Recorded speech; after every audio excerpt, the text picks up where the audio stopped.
అధ్యక్ష, స్నేహితులరే, కాళేశ్వరం ప్రాజెక్టు గురించి చాలా కాలంగా మాట్లాడుకుంటున్నాం. గత ఎన్నికల్లో కూడా ఇది ఒక ముఖ్యమైనటువంటి విషయంగా రాష్ట్రమంతా కూడా చర్చించబడింది. ప్రచారంలో కూడా, ఎన్నికల ప్రచారంలో కూడా ఒక ముఖ్యమైనటువంటి అంశంగా మారింది. వాటికి ఆనాడు కాంగ్రెస్ పార్టీ అనేక వాగ్దానాలు చేసింది. ఆ వాగ్దానాల్లో భాగంగానే కొన్ని చర్యలు తీసుకోవడం జరిగింది. అవి చాలా నత్తనడక నడుస్తున్నాయి, సమగ్రంగా లేవు అనేటువంటి భావన ప్రజల్లో ఏర్పడుతుంది. నేను ఈ ప్రాజెక్టు సేఫ్టీ టీం ఏదైతే ఉందో, డ్యామ్ సేఫ్టీ టీం ఇచ్చినటువంటి రిపోర్టు మీద గోవర్ధన్ గారు ఈ సదస్సు నిర్వహిస్తూ, ఇక దీన్ని విడిచిపెట్టడం మంచిది, ఇందుట్లో పోసినటువంటి మనం పెట్టే ₹1 అయినా సరే పెట్టుబడి వృధా అవుతుంది, ఆ సముద్రంలో పోసినట్టు అవుతుంది, అందుకోసం నష్టపోయిన వాళ్ళం ఎట్లాగో నష్టపోయాం కనుక దీన్ని విడిచిపెట్టేసి ప్రాణహిత చేవెళ్ల ఒరిజినల్ ప్రాజెక్టు తుమ్మిడిహట్టు దగ్గర చేపట్టాలి అనేటువంటిది చెప్పారు. అదే అభిప్రాయాన్ని చంద్రకుమార్ గారు కూడా చెప్పారు. అయితే ఇందుట్లో మొత్తం 3 అంశాలు ఉన్నాయి. ఒకటి, కాళేశ్వరం ఎంత తప్పులు తడక అనేటువంటిది ఈ నేషనల్ డ్యామ్ సేఫ్టీ ఇచ్చినటువంటి రిపోర్టు తెలియజేస్తుంది.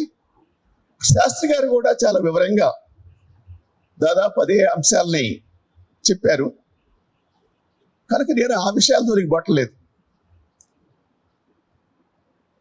నేషనల్ డ్యామ్ సేఫ్టీ దాంట్లోనే వాళ్ళు ఈ తప్పులన్నీ చూపిస్తూ, అసలు ఇది ఈ రిపోర్ట్ పేరే మనం కనుక జాగ్రత్తగా చదివితే inspection and study of the designs and construction of Medigadda, Annaram, Sundilla barriers of Kaleshwaram project అని ఉంది. అంటే ఇందులో డిజైన్స్ లో, కన్స్ట్రక్షన్స్ లో జరిగినటువంటి లోపాలు, తప్పులు ఎత్తి చూపించడమే ఈ నివేదిక ముఖ్య ఉద్దేశం. దీన్ని ఏం చెయ్యాలనేటువంటిది కాదు, దీని భవిష్యత్తులో అసలైన ఏమైనా పునరుద్ధరించడానికి, రివైజ్ చేయడానికి కానీ, రిహాబిలిటేట్ చేయడానికి కానీ ఏమైనా అవకాశాలు ఉన్నాయా అనేటువంటి విషయం, అది ముఖ్యమైన విషయం. అది కూడా ఆలోచించాల్సింది. అది ఆ కమిటీ రిపోర్ట్లోనే వాళ్ళు చాలా స్పష్టంగానే దానికి డిఫరెన్స్ ఇచ్చారు. వాళ్ళు ముందు సమ్మరీలో అందుట్లో ఆయన చాలా స్పష్టంగా పేర్కొన్నారు. ఆయన geotechnical investigations may be carried out as required for the entire barrage of evolving a rehabilitation design. అంటే మరోసారి నిపుణులైనటువంటి వాళ్ళ చేత దీని భవిష్యత్తు సాధ్యాసాధ్యాల గురించి సమగ్రమైనటువంటి పరిశీలన చేయాలని చెప్పారు.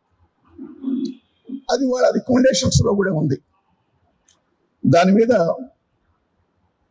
కాంగ్రెస్ పార్టీ ప్రభుత్వం, రేవంత్ రెడ్డి గారి ప్రభుత్వం తక్షణం స్పందించాలి, కాలయాపన చేయకుండా దాన్ని కూడా పరిశీలించి చెప్పాలి.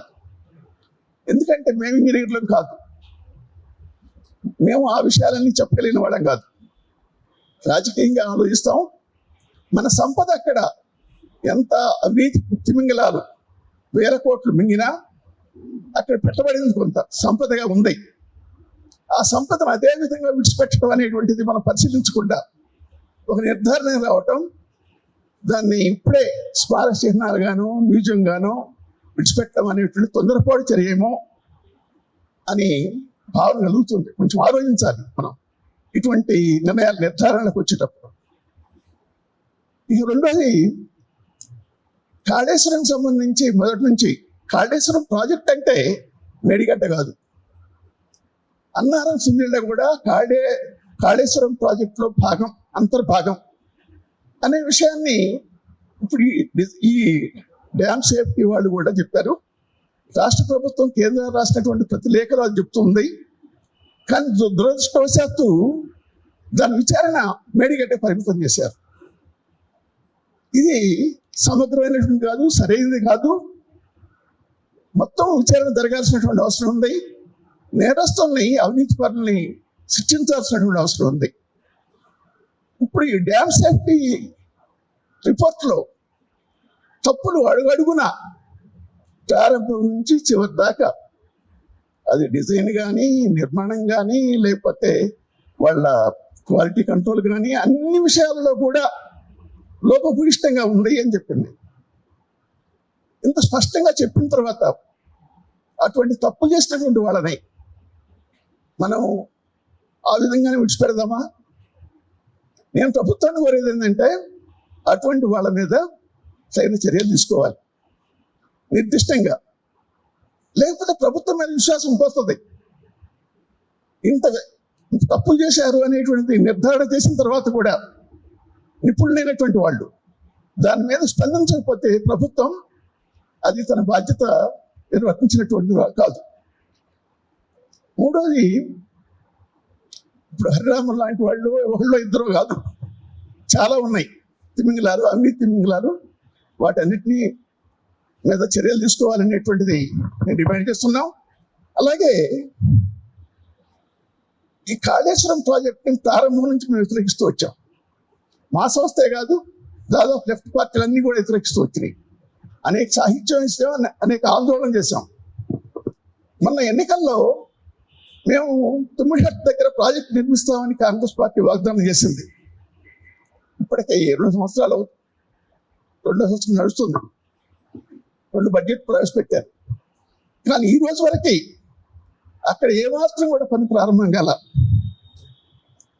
అంటే ఇది ఎవరికి మంచిది కాదు, శ్రేయస్కరం కాదు. అసలు రాజకీయ వ్యవస్థ మీద, రాజకీయ పార్టీల మీద, ఎవరి మీద కూడా విశ్వాసం లేకుండా పోయే పరిస్థితి వస్తుంది అన్నమాట. అలాగే కొన్ని ప్రాంతాల్లో కొన్ని ప్రాజెక్టులు చేపడుతూ పూర్తి చేస్తూ, కొన్ని ప్రాంతాలు వెనకబడ్డ ప్రాంతాలు లాంటివి, ఆదిలాబాద్ జిల్లా ఆదివాసులు ఉన్నటువంటి ప్రాంతాలు లాంటివి నిర్లక్ష్యానికి, వివక్షకు ఈనాటికి గురి కావటం అనేటువంటిది చాలా విచారకరం. తెలంగాణ పోరాటం వివక్షత వ్యతిరేకంగా జరిగింది, పక్షపాతానికి వ్యతిరేకంగా జరిగింది. అటువంటి పక్షపాతమైన గురి అవుతున్నటువంటి ప్రాంతాలు ఈనాడు వరకు కొనసాగుతున్నాయి. అటువంటి సరిదిద్దాల్సినటువంటి బాధ్యత కూడా ప్రభుత్వం మీద ఉంది.